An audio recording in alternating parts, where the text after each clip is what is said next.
Join me as I challenge myself to practice patience for an entire week, exploring how it can boost my spiritual growth in Islam. Patience is a virtue that's deeply rooted in Islam, and it's essential for our spiritual growth and personal development.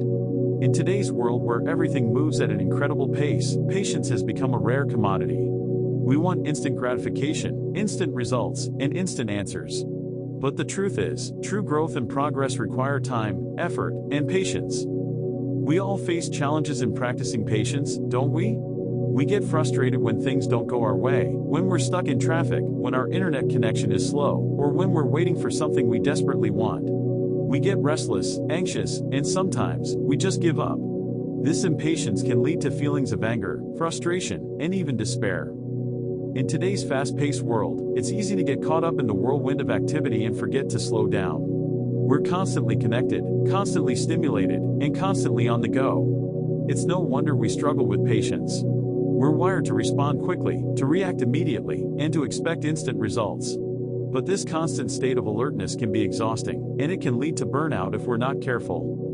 We often forget that patience is a skill that requires practice, just like any other skill. It's not something we're born with, it's something we develop over time with effort, dedication, and persistence. And the rewards of patience are well worth the effort. When we practice patience, we learn to trust in Allah's plan, we learn to focus on the present moment, and we learn to appreciate the beauty of the journey, not just the destination.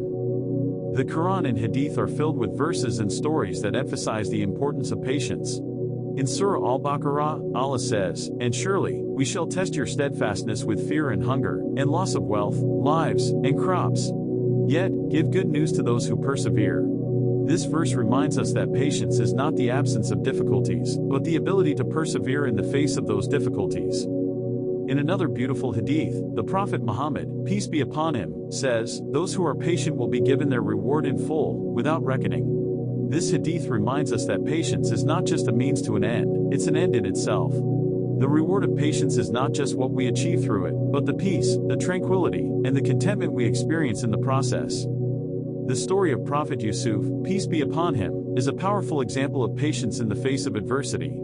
He was thrown into a well, sold into slavery, and imprisoned, yet he remained patient, trusting in Allah's plan. And in the end, he was elevated to a position of great power and respect. His story teaches us that patience is not about avoiding difficulties, but about persevering through them with faith and trust in Allah. I'd like to share a personal anecdote that exemplifies the transformative power of patience. A few years ago, I was going through a difficult time in my life. I had lost my job, and I was struggling to make ends meet. It was a challenging period, filled with uncertainty and fear.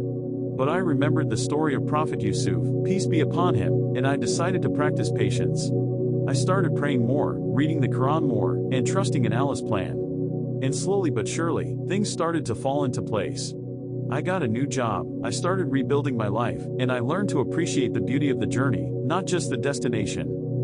Looking back, I realized that patience was the key that unlocked the door to my spiritual growth. It taught me to trust in Allah, to focus on the present moment, and to appreciate the beauty of the journey.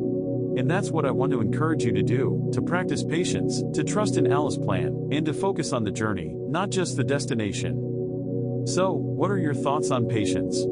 How do you practice patience in your daily life? Share your thoughts and experiences in the comments below. And if you're new here, don't forget to subscribe and check out my other videos on Islamic virtues.